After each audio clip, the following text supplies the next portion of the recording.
Welcome to the Aquest podcast. This is a special edition. Conversations with and for the Irish authorised funds industry with your host, Daniel Lawler. This episode specifically is inspired by Funds Ireland MiniCon, a virtual conference taking place week commencing the 2nd of November 2020 and for the funds industry. CP86, the final chapter, transforming challenge into best practice. RSVP over at www.fundsirelandminicon.com. Hello podcast listeners and welcome to the Aquest podcast with me, Daniel Lawler. If you're new to the Aquest podcast, do hit subscribe on your preferred podcast provider platform, a lot of P's, so that you're kept up to date with all of our latest content and you get a little notification whenever a new podcast drops from Aquest. This is part of our mini-series in the lead up to Funds Ireland MiniCon on CP86, which is happening in the first week of November. Check out fundsirelandminicon.com to RSVP and register for the event, which is free to do.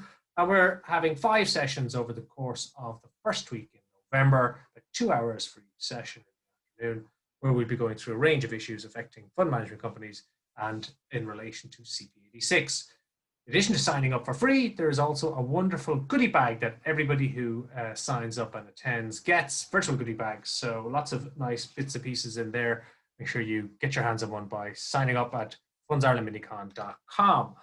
So in the lead up to the event, I've been running a series of podcasts where I have each of the leaders of the different sessions as guests to give us a little taster for what to expect on their session at Funds Ireland. The guest for this episode is John Phinney from Convergence.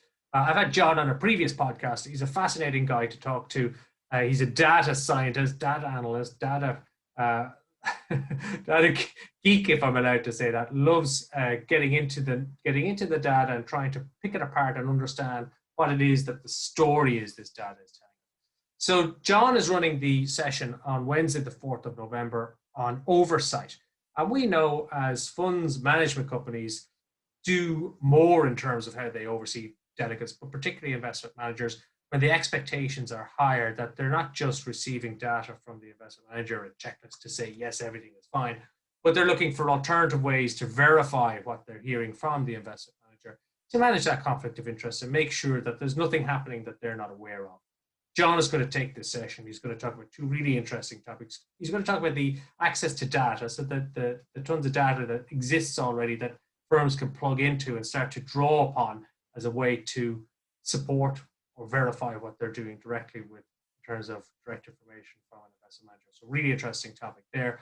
But also today is going to look at the impact that that's going to have on the relationship between the designated person and the investment manager when we start to shift into this mode of being more challenging and more demanding in terms of the information requests that we ask of investment managers as mancos, and really start to probe a little bit deeper than maybe we used to do in the past. So what kind of shift are we going to see in relationships? How are the investment managers going to respond to that? Are they going to be open, or are they going to feel like this is just awfully hard work, and why are they getting beaten up so much?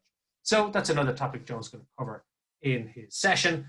And it's one of the things that we chat about during the course of this podcast. So sit back, relax, enjoy this episode of the podcast, and make sure you register for Funds Ireland MiniCon at fundsirelandminicon.com. Well, hello, John Phinney, and welcome back to the Aquest podcast. It's great to have you again. Thank you, Daniel. It's great to be back. Now, we're recording in early October, about a month out from a very big day in the States. I know that's where you're based. But let's not go down that road. It seems too bumpy. Let's talk about the weather. How are things in the States outside of 3 November? Well, on the East Coast, Northeast right now, I'm in Connecticut. It's a beautiful fall morning, crisp, cool, and sunny. Good thinking weather, John. Very good thinking weather.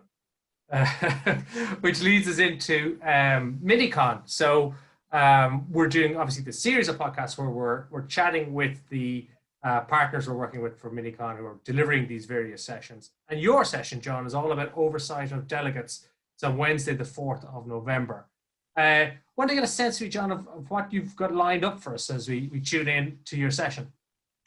Well, Daniel, I'm very excited to share some of the more important risk factors that we've identified in our study of delegate organizations around the world.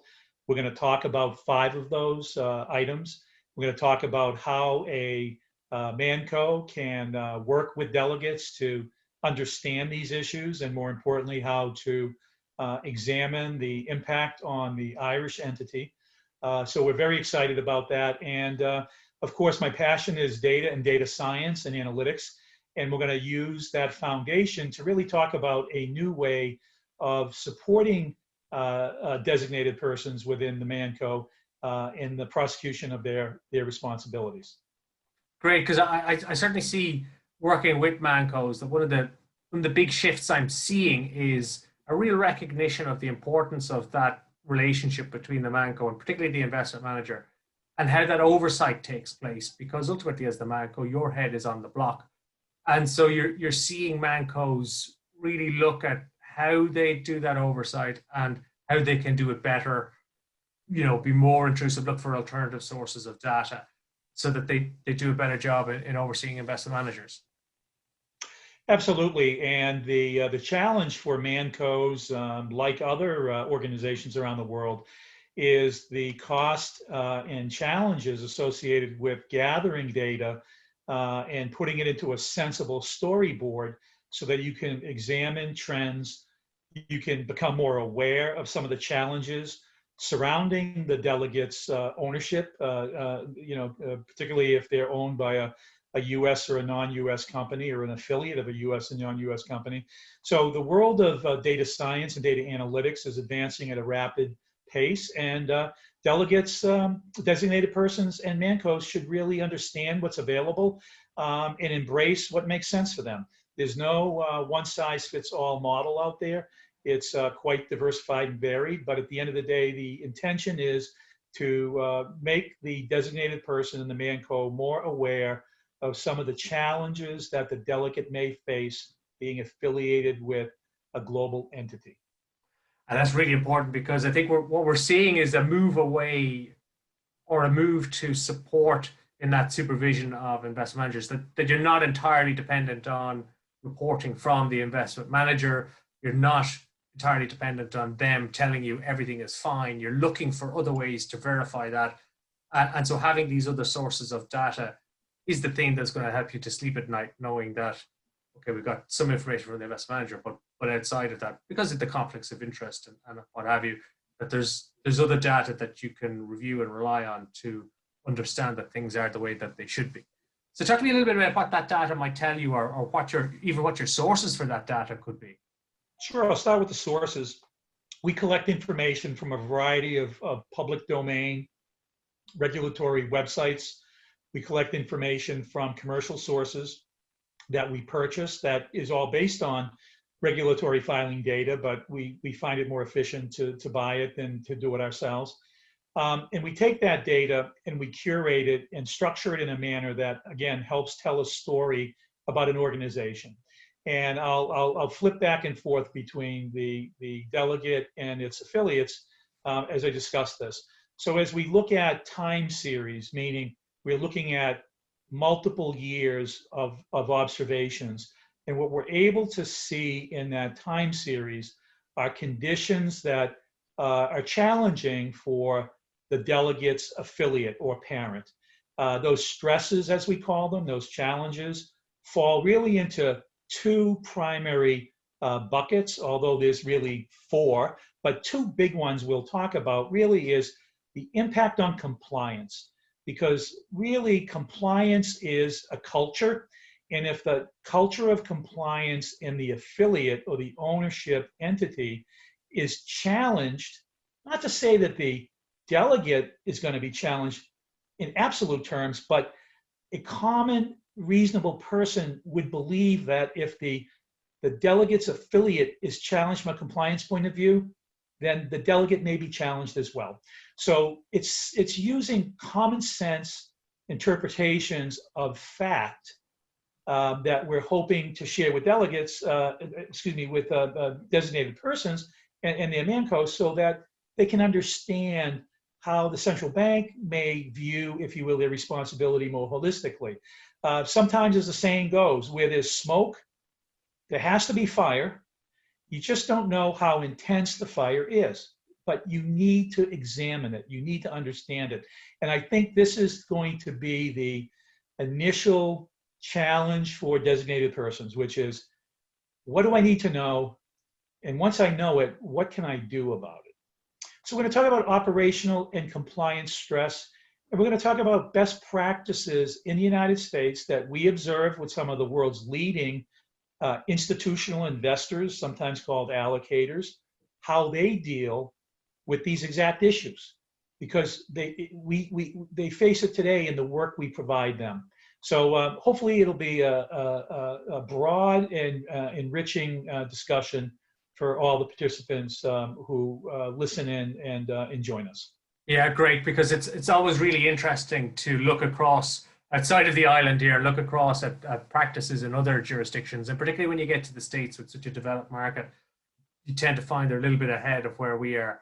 So to see how best practices have developed there, and let's see what we can't lift and copy and paste and bring to our own day-to-days as ways of doing what we do better, which obviously is what we're all aiming to do.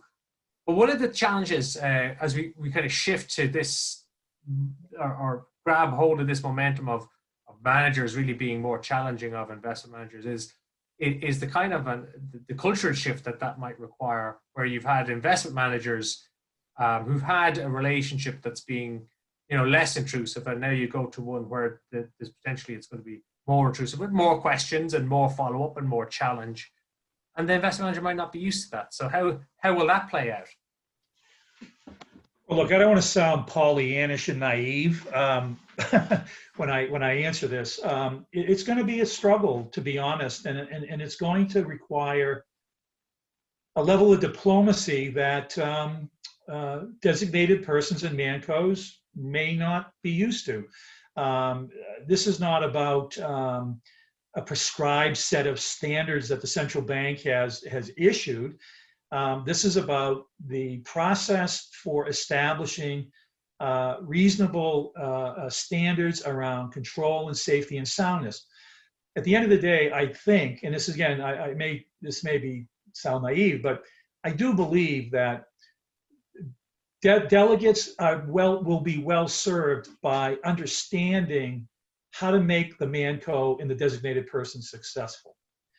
At the end of the day, if there's a tension and if there's warfare between the two, the central bank's objective is not going to be met. It's going to fail, and more regulation and more stricter guidelines will be issued. I mean, it's just natural. This is what will happen. The central bank's intention is good, and they're going to have to watch this carefully. And I like the fact that the mancos and the designated persons are on the hot seat now. And it's up to them, because they're being paid for this, it's up to them to establish this dialogue.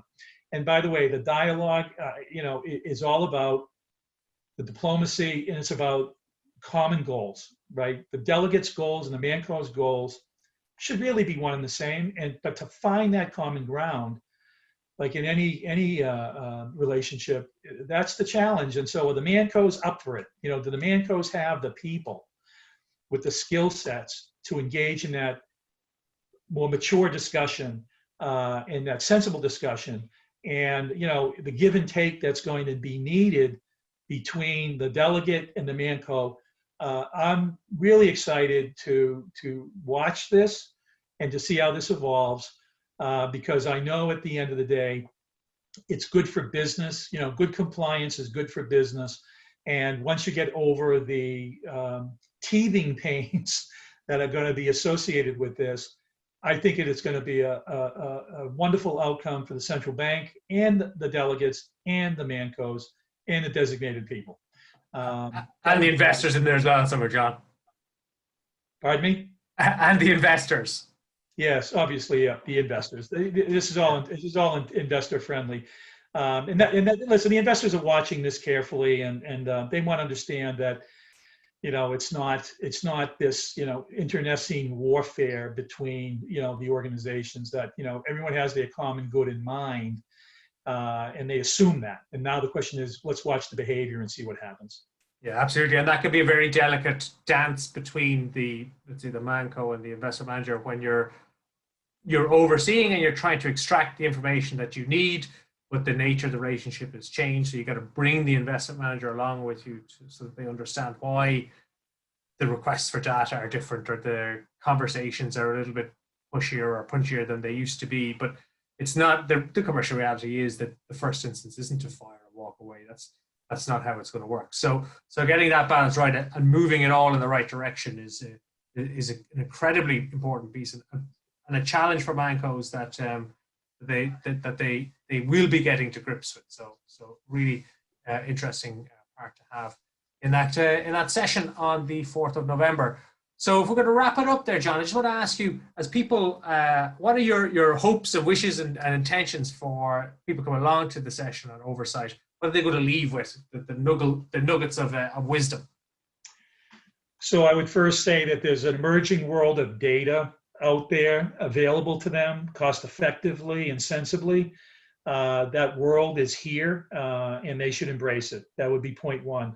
Point two is it is a relationship issue in terms of the success of CP86 and the CBI regulation, et cetera, that this is a good thing for investors, and therefore it's going to require the participants in the industry to step up to a new level of maturity that, at least I will tell you, in the United States, doesn't exist to the extent it needs to, but it's getting better over time.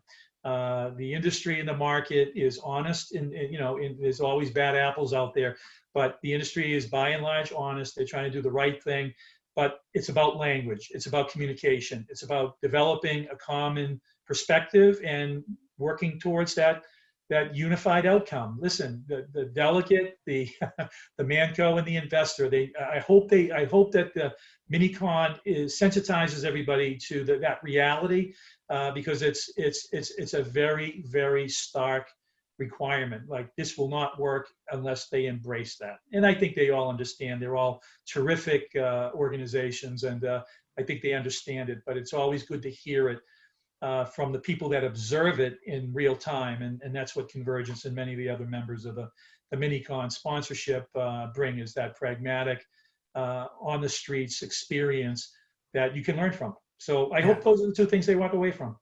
Excellent. And I think that they're both valuable lessons, getting that insight from another jurisdiction. And we all hear about data, we know it broadly, but to be able to see how you can plug into it and actually use it to help you do your job and do it better and more effectively, I think is really valuable. So let's wrap it up there, John. Don't want to spoil all the content in advance of your session on the 4th of November. But listen, thanks very much for spending a little bit of time with us, giving us a flavor for what we can expect on the day. You're very welcome, Daniel. And I do encourage everyone, every manco, and every designated person to participate. I think it's going to be a very rich session, and I do look forward to meeting many new colleagues and making many new acquaintances. So thank you, Daniel. Look forward to it. Great. And so if you would like to come along to Funds Ireland MiniCon, check out the website, fundsirelandminicon.com. You'll be able to RSVP there. It's free to sign up. A wonderful goodie bag for everybody who signs up and attends at least one of the sessions. And you get to hear John and all of the other participants in MiniCon share their insights, give you some practical hints and tips, and set you on your way to being the best funds manco you can be. Thanks very much, John. We'll catch you next time on the Aquest podcast.